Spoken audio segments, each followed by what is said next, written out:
Well, thanks everybody for coming out. I know it's been a long day. I promise we won't be, we will not be later than 5 getting this done, because I do have a good drive home here today. This first slide, the only reason it's up there, and I think this is on your stick, is my email address, because what I'm going to leave you with is a couple of tools that if you are involved with succession planning now or in the future, you may find helpful. Those tools are things I've used and had a lot of luck with, and just taking the name off, and you can blatantly plagiarize and do what you want with them. But if you have a chance and you are looking through them and you need a little bit of interpretation, that's where you can find me, and be pleased to help you. I got to push that button.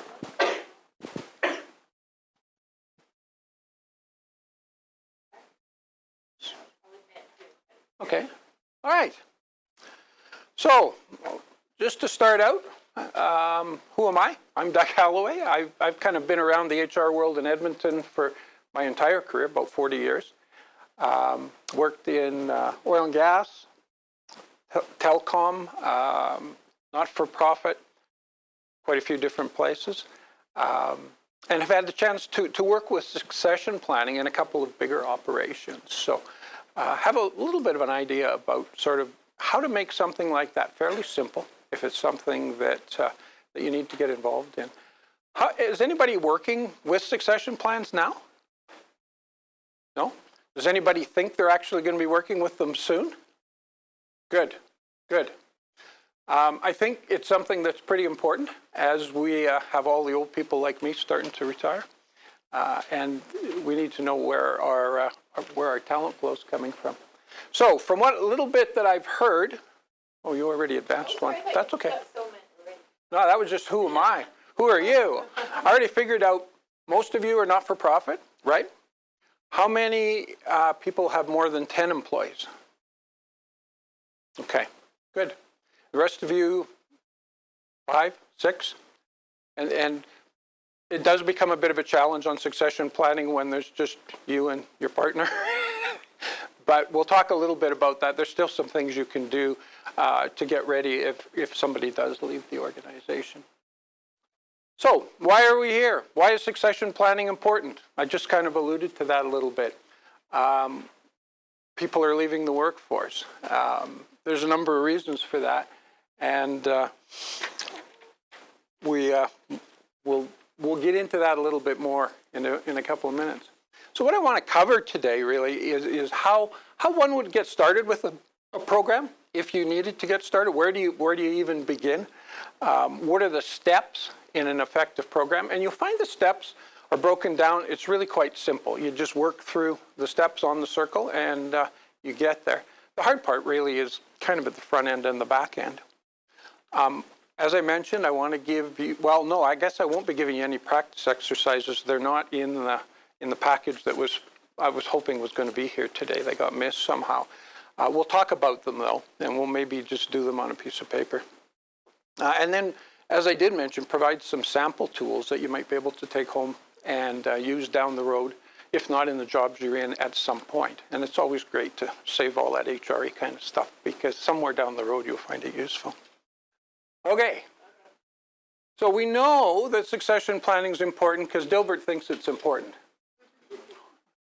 I always liked Dilbert. I always thought it just applied to the job I was in. And then I moved jobs, and then I found, oh, it applies here too. And then it became pretty quickly apparent that Dilbert applies to a lot of businesses. I like this first one the best.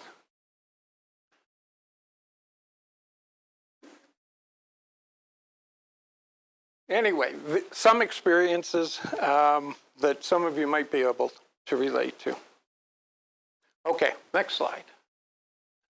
So what is it? Well, succession planning is really about having the right people ready for the right jobs at the right time. No more complicated than that. What is it not? It's not a one-time event. This isn't something you would sit down with in the afternoon on a Friday with a few managers and say, well, we're going to do our succession plan this afternoon and now we're done for the year. It doesn't work that way. It's not decided by one individual. It's usually a group decision, or it should be. This shouldn't be something the CEO just decides. It should be a consensus of senior managers on first of all, which are our key positions, and then working through a process to determine who we might have within our organization that would that could possibly succeed. It's not reacting when a position comes open. What would that be if we just react when the position comes open? That's kind of just called recruiting, right? This is something that should be planned sometime in advance, and when the opportunity is right, we have somebody that kind of seamlessly slides into it. And it's not line managers relying solely on their knowledge and comfort with candidates. It's about their performance too. It's not just like, you know what, Bill's a great guy. He's a good golfer. You know, he won the dart tournament at our Christmas party. I think we should set him up for succession. I'm going to grab a water here quick. We have one? Yeah. So why do we really need to care? Well, boomers have really occupied middle and senior management now for a long, long time. And there's a number of reasons why they haven't moved through natural progression and out in kind of an orderly fashion, like has happened in past generations. What happened in 2001, 2002? We had the tech boom, right?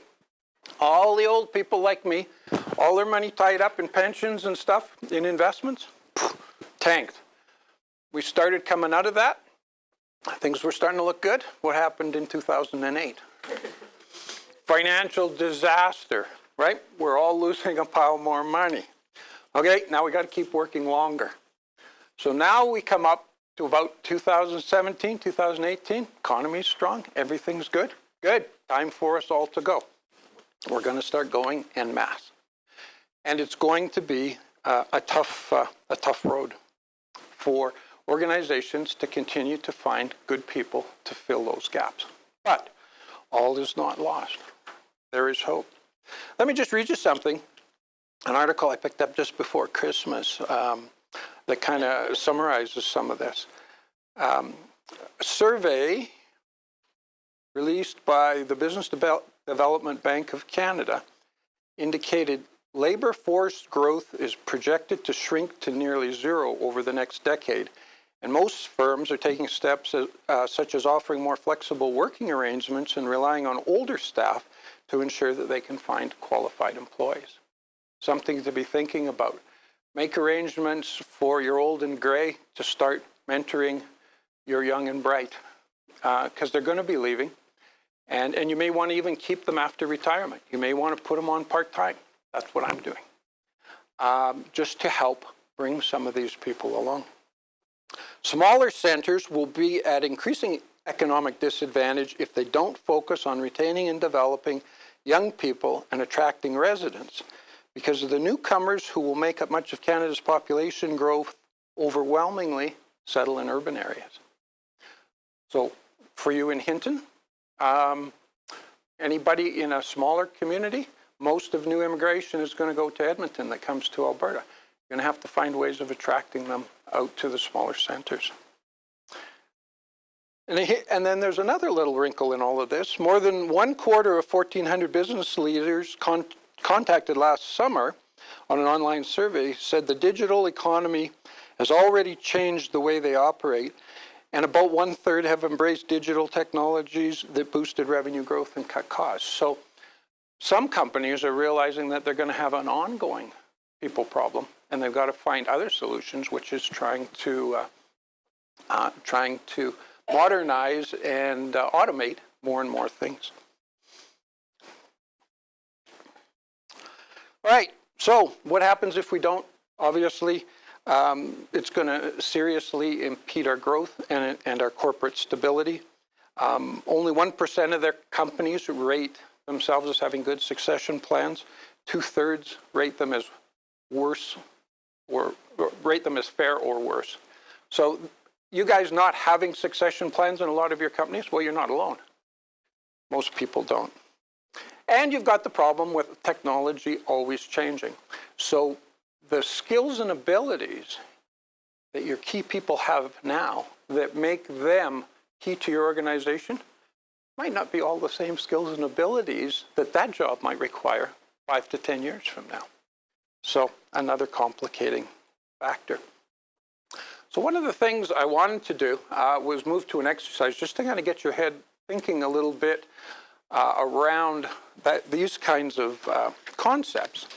So let me instead just read to you the first exercise and see what sort of thoughts you come up with. So just listen to this. All Weather Windows is an Edmonton-based manufacturer of residential and commercial doors and windows. It has a national footprint and 37 years in business. Looking ahead 5 to 10 years, which key jobs may, due to technology advancement, which key jobs may change due to technological advancement, and what might that change look like from a skills and competencies perspective for those employees doing those jobs? So again, just think about that. You're in a business that manufactures. Think of the jobs there, okay? Just thinking about, you've got salespeople, marketing people, manufacturing, logistics. Which jobs could change in a manufacturer of windows?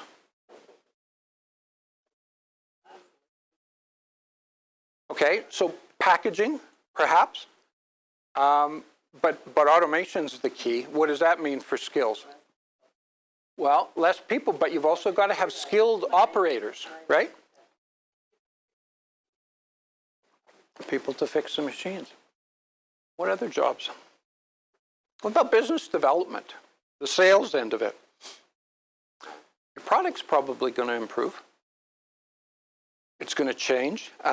So you maybe have diversification of your sales market. On the manufacturing side, robotics, new materials, new products. Logistics, more computerization. Your marketplace is not likely to shrink. Your marketplace might get more global, which creates other issues about shipping.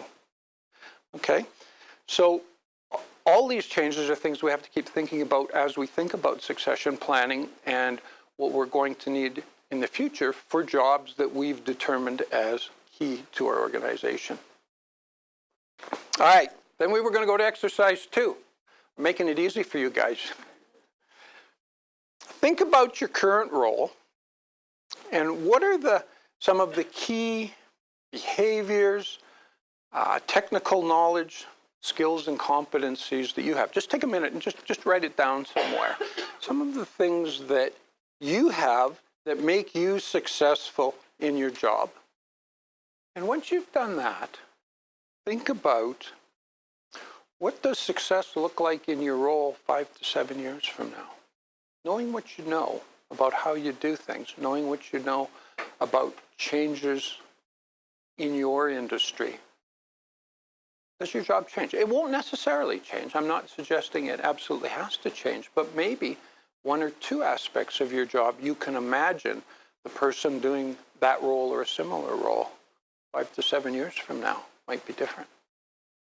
What changes would have to happen to make you continue to be good at what you do? Providing what you do still exists 5 to 7 years from now. Anybody want to volunteer anything? You're still writing and thinking, okay. Okay, who wants to volunteer something?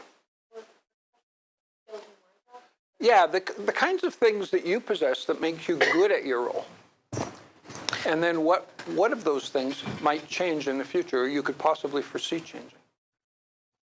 Well, I believe one of my skills is adaptability. Mm-hmm. Because I'm dealing with different people. Mm-hmm. That probably wouldn't change. Adaptability, flexibility is something we all probably have to have continually. Yeah, and willingness to learn. Yeah. And in 5 years... You'll still need that? I'll still need that. And I think I'll need to learn another communication style with the newer generations. Okay? I need to learn that too.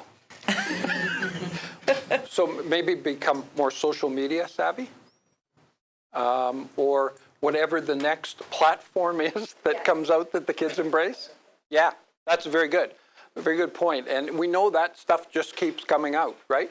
And we have to stay on top of it if we're going to have good communications, usually with our younger workers. Anybody else have anything on their job? I mean, it's hard, and there's no guarantees. This is just kind of a bit of eye in the sky.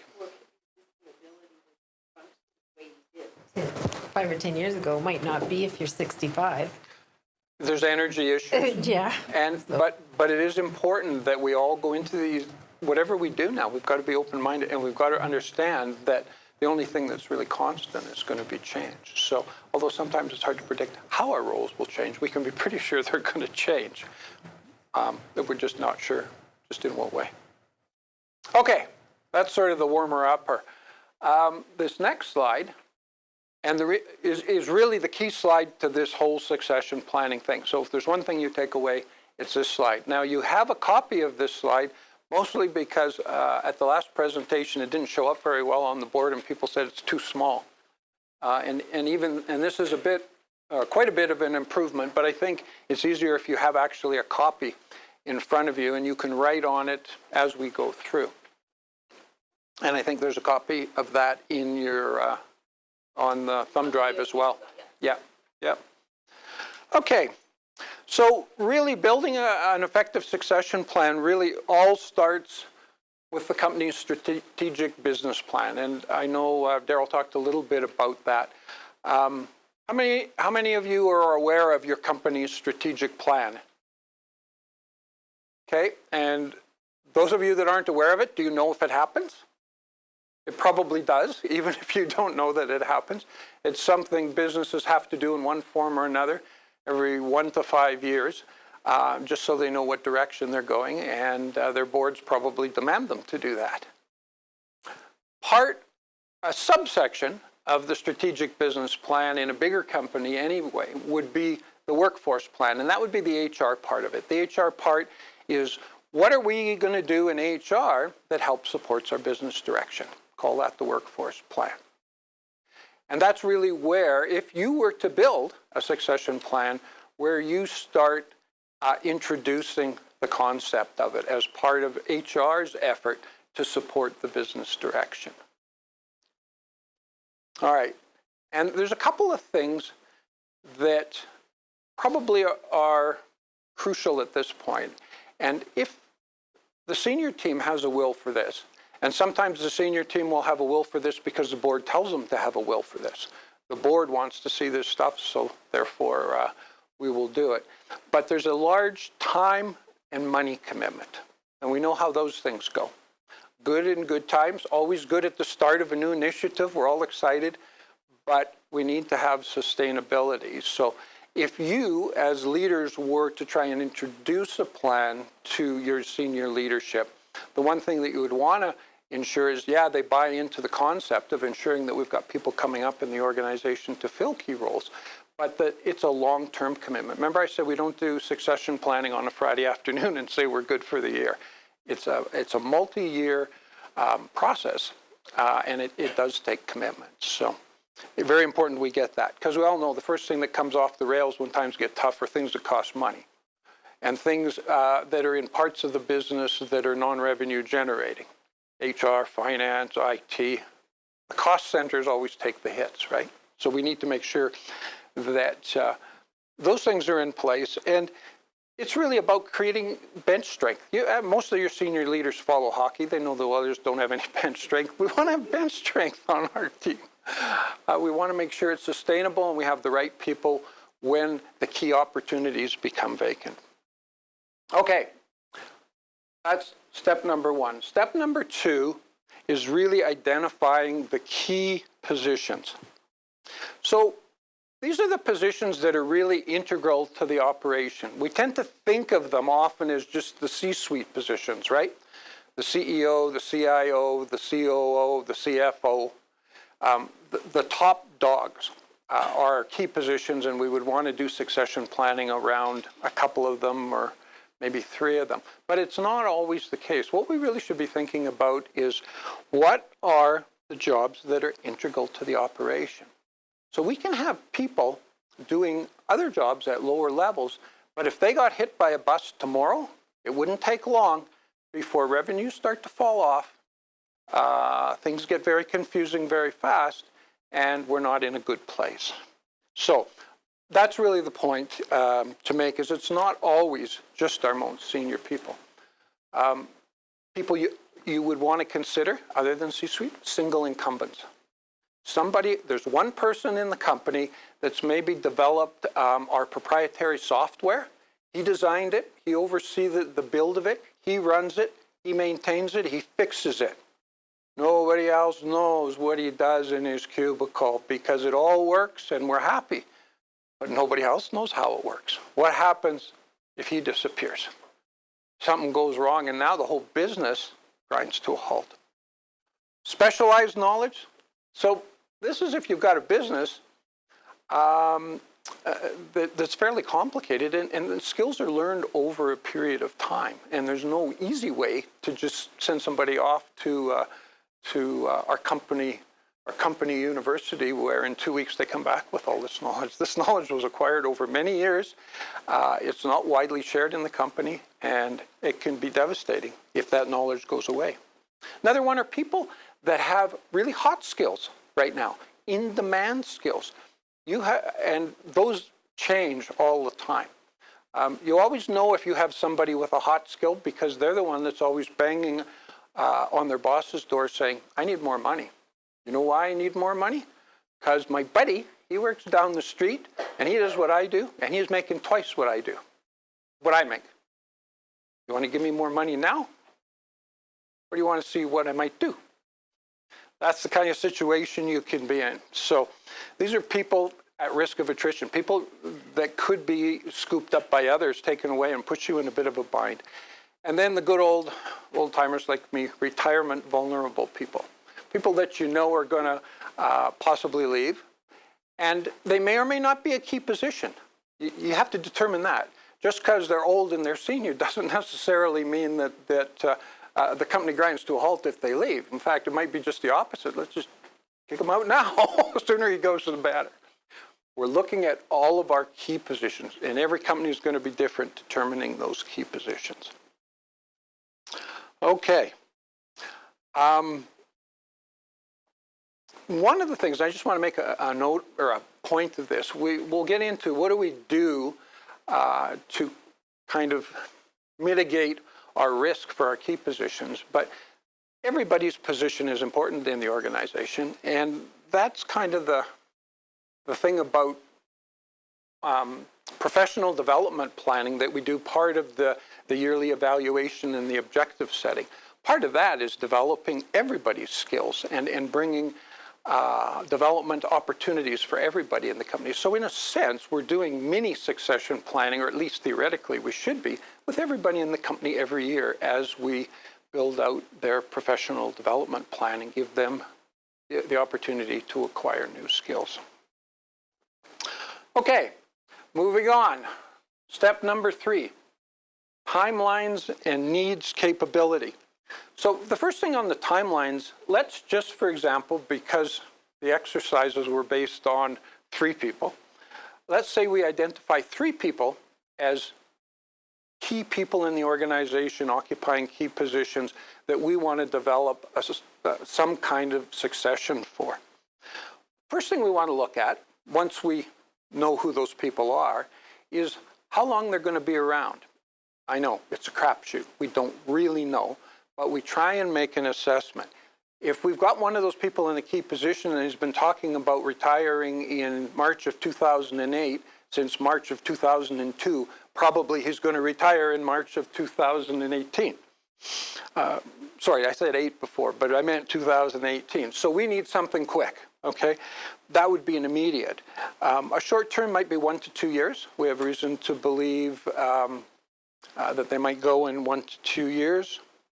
Long term, 3 to 5, and then indefinite, more than 5. And maybe those people are harder to really ascertain. I mean, they're strong, they're doing good things, they maybe haven't reached the height of the highest levels of the company yet, but we have some time there. The ones that we're most worried about are the ones that we think are going fairly soon. And again, it is a crapshoot because people can get sick. Odd things can happen. People can get poached away from you when you least expect it. And so you never know for sure, but you want to have some idea or at least make some estimation. And the reason that that's important is because once we get to the other end, when we identify potential successors, we need to know how much time we have to get their skills up to where they need to be. Okay, so when we look at who our key people are, there's kind of three areas that I think are important that we look at in determining who might occupy a key position. First one is the person. When you think in your own organizations about who might be three people that you would consider to be key people, probably some of them are leaders that you respect. These are people that maybe stay calm when things are not going well, tend to inspire, tend to motivate you. You tend to feel like if you work for one of those people, you don't want to let them down. You know, it'd be like letting dad down if you screw this up.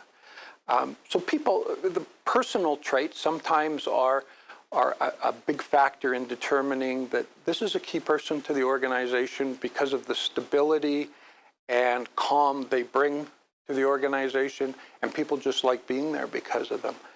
Business knowledge could be another factor that would go into this. This person has been in the industry a long time. They not only understand our business, they understand the industry, and maybe more importantly, they have a pretty good sense of where the industry's going. And that feeds well into planning our future and making adjustments in our company so that we do well. And then the last thing might just be competencies. You know, what business skills do they have that's really critical to the survival of the organization? You know, visionary, strategic thinking. They can think through logical processes. They're just good at taking our business and making it function very well.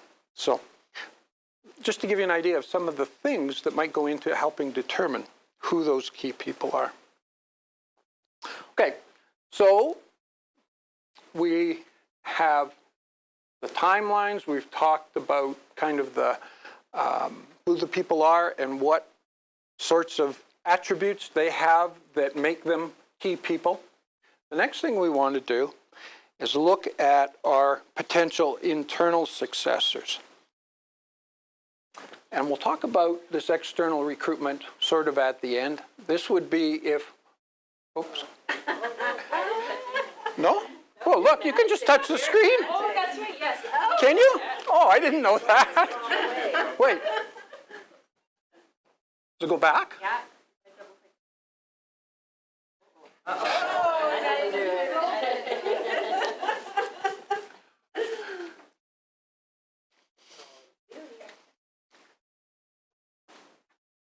Okay. Sponsor ahead. My magic circle. Succession planning circle of life. All right, we're just missing the music from Lion King to go with it. Okay, so we're assuming we have enough critical mass. And even if we are a small organization, we might have potential successors. But if we're really a small organization, we may not. And then we have to talk about something a little bit different. But we'll do that at the end. So there's kind of two ways, I think, of identifying who potential successors might be in an organization. Again, if you're small and you have some of those people, you know who they are. Everybody knows who they are. But if you're a larger organization, you might need, or maybe geographically dispersed organization, it might not be quite so easy for identifying who might be your potential high potential. Who would be your high potentials that might become your successors? So I think there's a couple ways to do that. One would be to look at past performance reviews. Remember, we talked about it's not managers who they like and who they think would be a good fit. It's about looking at results. So we can look at past performance reviews if they've been with the company for a while.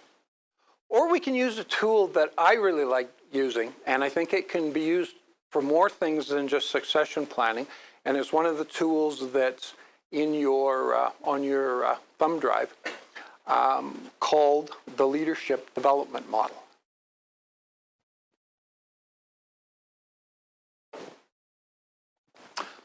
Also called the 9-box. Anybody seen this before?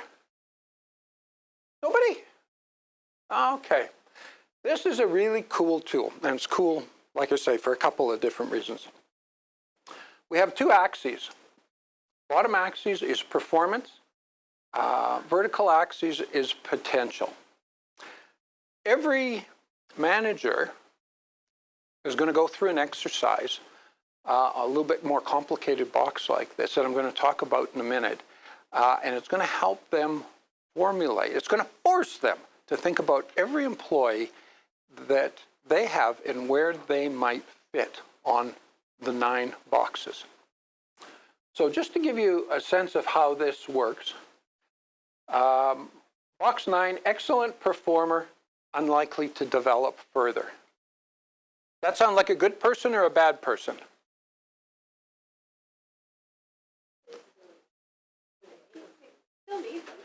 You need 90% of your employees to be in that box. Yes.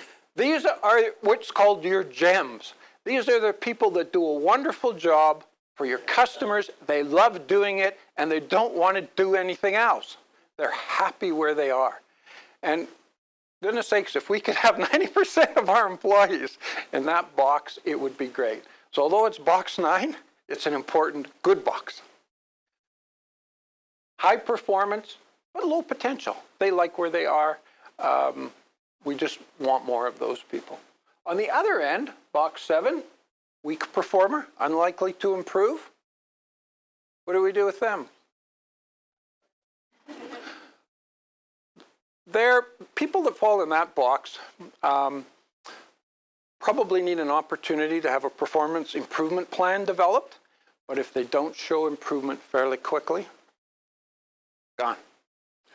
How many managers do we know of that have employees like that they just sort of leave? I don't want to deal with it. Maybe Bob will just quit. Maybe Bob will get hit by a bus. But I don't want to tell him he's no good. I don't want to deal with it. And what does that do to the rest of you? Why should I put in effort? Doesn't seem to matter. Okay? You'll see why this is really good exercise to do, whereby if we identify a number of people that go in that box and the managers have all agreed that those people go in that box, well, that person's direct supervisor now has to do something about it because everybody else knows that person is there and something has to happen. So it has other advantages just out of succession planning. At the other end of the scale, you have ones, low performer who has real potential. That's generally somebody who's been newly promoted into a role. So they're just learning the role, but they have tons of potential. So it's not a bad box either. Rising star speaks for itself. These are the guys you have to do stuff with. These are probably your immediate high potentials that need to know they're high potential, that need to know that maybe we're going to start making a real formalized effort to grooming them to move into the top jobs, if it's the top jobs that we've identified. Okay? And then you have people in the middle. Does that make sense to everybody? That's the gist of how this works. So the really fun part is using the tools that I've got on the thumb drive, which I've used with a number of senior management teams. And here's how the drill goes. Okay, boys. HR says that we're going to do something called the, what did I call it? The Leadership Development Model. And we've set a date for this. We expect you to be there. Prior to coming, we want you all to think about the staff. And it might be, depending on the size of the company, it might be just junior managers. It might be everybody down. But for everybody we use, you look at a more detailed 9-box that gives you a bit more detail about each of those positions, and you think about which box every one of your employees falls into and write their name on a sticky, little yellow sticky, and we blow this up on a wall. And each manager will come up and put his people on the board and tell the other managers why he thinks that person should be there. Once he's done all of that, if any of the other managers know any of these people and want to challenge that, they'll challenge that. And at the end of the day, maybe the sticky moves from here down to here because they agree, yeah, you know what, maybe that's the right move to do. But at the end of the day, very clearly, you'll know who is here, here, and maybe even here. And now we've got a good sense of who our potential successors are and where we should be investing, at least at this point. The other real benefit, each of the managers has been forced to really think about each of their employees.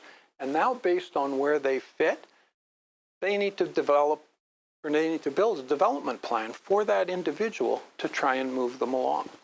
And, you know, this is something managers don't like to necessarily do. But now it's in a group setting. Everybody's going to have their feet held to the fire. So it has a lot of benefits, both for succession planning and other things. All right? Good. Okay, so we can use performance reviews, or we can go through an exercise, something like this, to try and develop or try and determine who our high potentials are.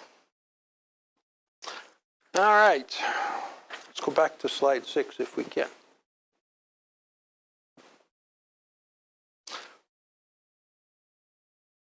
The next thing we need to do, no, there's one more thing that I think we need to do before we start talking about the competency gap. And that is, once we've identified who we think these potential successors will be, we need to have a chat with them. What are we going to tell them? What are we going to talk to them about? Their goals. It would be good to know if they're planning on sticking around, how they see the organization. And we do have to kind of tell them that the organization wants to invest a fair bit of time and effort in your development. But that doesn't mean your old job goes away. That means extra work for you. It's not going to be easy. You're not like the chosen child that gets a free ride in every department for 6 months. It's not like that at all. We're going to work hard with you. If you're willing to do this, we're going to invest money in you, and you're going to have to take on some extra work in order to get a higher level of skills that you have and some skills that you don't have. So we need the successors to buy in. And if they buy in, that's great. Then we start to look at determining what that competency gap is. So that's really the difference between where they're at and what are the attributes of our key leaders that we need to ensure these guys get up to in whatever time frame we think it is that's going to be required for them to be ready to move into those positions. Make sense? Any questions? Pretty straightforward. It's just one step after the other. So, assuming that this all goes well, what sort of things do you think? Oh, I wish we had the exercises. We get you thinking and doing some stuff, but we don't. What sort of things do you think we would use for tools to start addressing the gap? Now, I know it depends on what the gap is, to a large degree. You know, do they need more financial acumen? Is their leadership skills lacking? Do they need more experience getting leadership skills? Is there some educational pieces, formal education they need? So I just gave you some hints. What sort of tools do we use to help bridge that gap? Sorry? Mentoring. Good one. Yeah, mentoring. Particularly if we see a direct relationship between our high potentials and a specific incumbent, then perhaps that incumbent can mentor right now. Sometimes we don't have that luxury of a direct one-to-one. We have some high potentials and we have some people that are key leaders, but we don't know who's going to go in exactly what order and how things are going to play out in the meantime. Somebody else somewhere in the organization might leave, and then we promote somebody, and there's a domino effect, and then things kind of get messed up a little bit. But mentoring's a good one. What else would we do? Look at their training. Yeah. Well, and we're going to assume that there's going to be a gap in some things. What are some of the tools we can use for that? Job shadowing. Yeah, another one. Formal education, right? Maybe we decide that undergrad degree isn't good enough. This guy needs an MBA. Maybe we're going to actually pay for his MBA. And we feel he needs that level of understanding of business to move into some of our senior roles. What do you get at conferences? What sort of information skills do you learn from conferences? Networking. You're networking with other like people. You may pick up some information that you didn't have relative to your business. Always good as you move up to have other people to talk to, other people that you can bounce ideas off of, other people you can learn how they do things. Professional associations. Another good networker to be with like people like you to learn what they do in their organizations that might be applicable. Projects. So these are all of the kinds of things that you would use as a tool to address the gap, depending on what the gap is and depending on what the individuals have to work with and what sort of things we need to get them to as an end result. All right.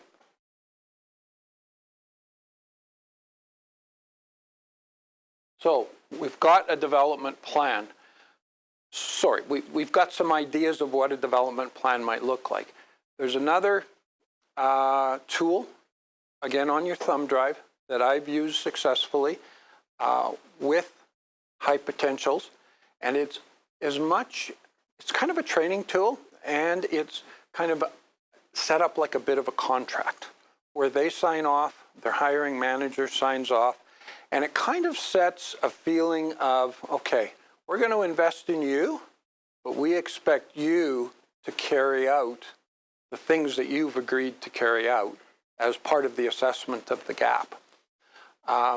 So I think if you ever had to do something like that, it's fairly lengthy, but it can be shortened down. It just helps to formalize the development of these individuals. Regular follow-up and assessment. So once we've set these plans up, we don't just not see if they're working. Well, those individuals are working through the pieces of their plan. They're still reporting to their manager, and it's their manager's responsibility to make sure that in addition to their regular work, the pieces of the plan that have been agreed to are being followed through with. So we're talking to our manager. We might be talking to the individual. How's it going? Are you running into any problems? Is this still working for you? Do we have to make any adjustments to your plan at all because of work considerations? That sort of thing. But again, it's making sure that we're staying on plan. We have a plan. We've set up investment. We've got to make sure that we're still on that path, that where we want to get to. And then really, last but not least, is in addition to tracking progress, we need to kind of look at least once a year on what's changed in the organization. People have been promoted. Some people will have left. New people will have come on board. So maybe, this is what I think. We should be doing a 9-box exercise every year because there's people coming and going, and we need to kind of keep track of everybody at least once a year. Probably somebody who's just joined the company in a year wouldn't go up to box 1, 2, or 3 because we're still assessing them. but you may have some people in those middle, 5, 6, 7 area that maybe moves up to the top that maybe you're starting to come on our radar. We may have had some senior leaders leave. Lots of things can happen in a year, and we need to keep on top of that and kind of reassess it and see if we want to make any adjustments. And the 9 box is a good way to do that. All right. That's my version of succession planning in a nutshell. It really isn't terrible. I've got to quit doing that. It really isn't terribly complicated. It's just a series of steps that you need to work through. But a number of you are in small organizations. How many are less than 5? Okay. Thinking about your organizations, does a formal succession plan make sense to you? No. No. No. We don't necessarily have people that we can, we have a lot, everybody is a one-off, right? We're a single person, we have a single function, we probably have an ED, right? Executive director. But maybe nobody wants to go into that role, nobody's suitable for that role, whatever. So we don't really have potential successors, so what do we do? This would also be the case of single proprietorships, small businesses, right? The one that comes to mind is Kim's Convenience on CBC, right? Mr. Kim, who's going to succeed him? His daughter. Yes, you're going to take over my grocery business. No, I don't want your grocery business. So you can have single proprietorships where the boss thinks one of the kids are going to take over. Kids don't want to. Worst case, kids want to and are totally out of their element. Oh, yeah. Dad, how about you just kind of come in and work, but I'll be the boss. But lots of small not-for-profits are in that situation. And really the best you can do then is try and get a sense of, for your senior people, if they're planning to go, or if there's some reason that you think they may not be there in the future, the one thing you can do is start to make a list of the key attributes that that person has, that that job needs to have.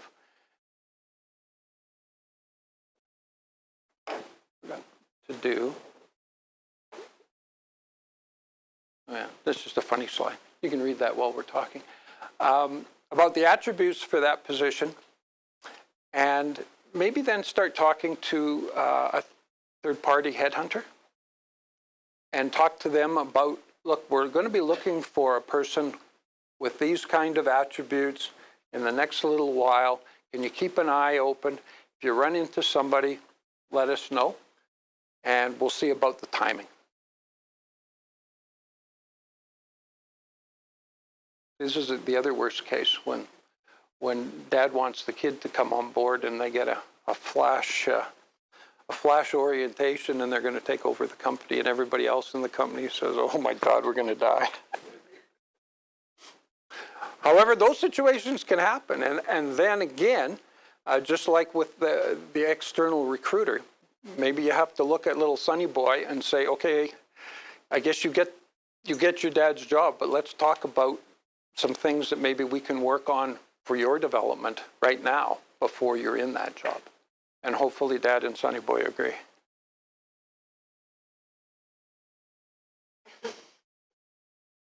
Those are tough situations. I've never been in one, but I can imagine they would be ugly. Has anybody got one, a good one to relate? No? All right. That's basically it. Quick summary, key steps. Make sure you've got the buy-in, and as much as you can, try and retain that buy-in of senior management, because as you can see, it's going to be expensive. Whatever that succession plan is, it's going to cost some money.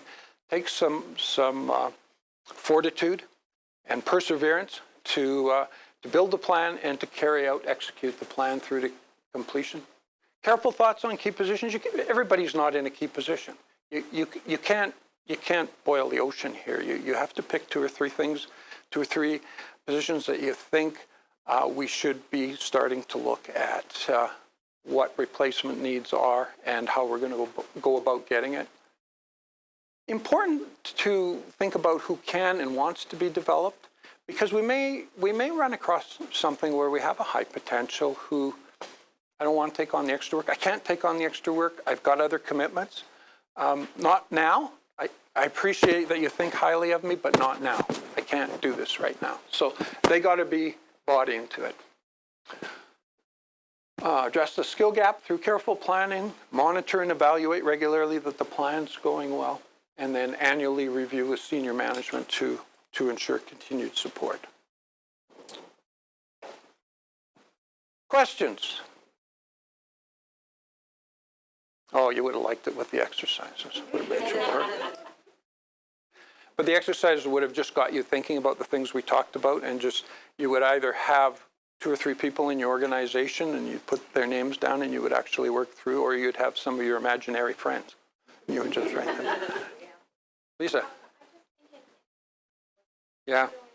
No, it's a really good point. It's a little bit separate from just finding the person. It's kind of protecting all of the proprietary information that we need to keep the business going, and hence good reason for backups and good reason for storing some of that stuff somewhere secure that somebody can access in an emergency.